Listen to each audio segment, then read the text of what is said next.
महाराष्ट्रातील प्रत्येक घटनेवर असणार आहे आमची नजर। शेती, राजकारण, समाजकारण, क्रीडा, मनोरंजन आणि बरंच काही।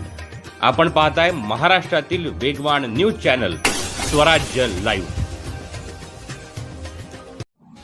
3 वर्षाच्या चिमुरडीवर लैंगिक अत्याचार, उरण हादरले। यशस्वी शिंदेकांडामधून उरणकर सावरतात। तोच उरण मोरफड नंबर 5 मध्ये वास्तव्यास असणाऱ्या 3 वर्षाच्या चिमुरडीवर तिच्या शेजारी राहणाऱ्या नराधमाने लैंगिक अत्याचार केल्याच्या घटनेने संपूर्ण उरण हादरून गेले आहे। लैंगिक अत्याचार करणाऱ्या आरोपीला कठोरात कठोर शिक्षा व्हावी अशी मागणी उरणच्या नागरिकांमधून होत असून सदरची घटना उरण मोरा येथील फड नंबर 5 मोहन स्टोअर सिंडिकेट बँकेच्या जवळील डोंगराजवळ असणाऱ्या झोपडपट्टी परिसरात घडली आहे।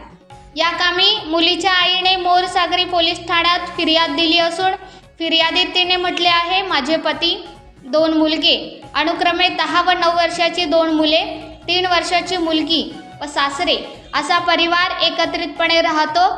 13 जानेवारीस मी मुलीला शेजारच्या अंगणवाडीत सकाळी 11 वाजण्याच्या सुमारास सोडली व दुपारी 1 वाजता तिला घरी आणली असल्याचे तिने आपल्या फिर्यादीमध्ये नोंदविले आहे। त्यानंतर आई घरातील कपडे धुण्याघरात गेली, परंतु मुलगी अंगणात खेळण्यासाठी जाण्याकरता रडू लागली। ती बाहेर जाऊ नये म्हणून दाराला प्लाऊड लावून अडकवून ठेवले।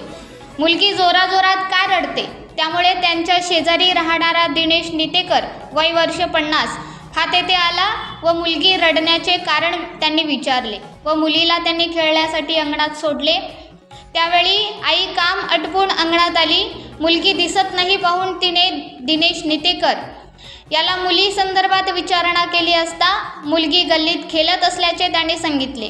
आईने गल्लीत शोध घेतला, परंतु मुलगी दिसत नसल्याने तिने दिनेश नितेकर यांस पुन्हा विचारणा केली असता मुलगी शौचालयाच्या दरवाजाजवळ असल्याचे तो म्हणाला। आई मुलीला आणण्यासाठी गेली असता मुलगी घाबरून आईला बिलगून जोराजोरात रडू लागली। आईने उचलून तिला घरी आणले। तिला ताप भरला म्हणून उरणमधील अभिनव चाइल्ड केअर क्लिनिकमध्ये नेले असता तेथील डॉक्टर अजय कोळी यांनी तापावर औषध देऊन घरी जाण्यास सांगितले, परंतु 3 दिवसानंतरही ताप उतरला नाही।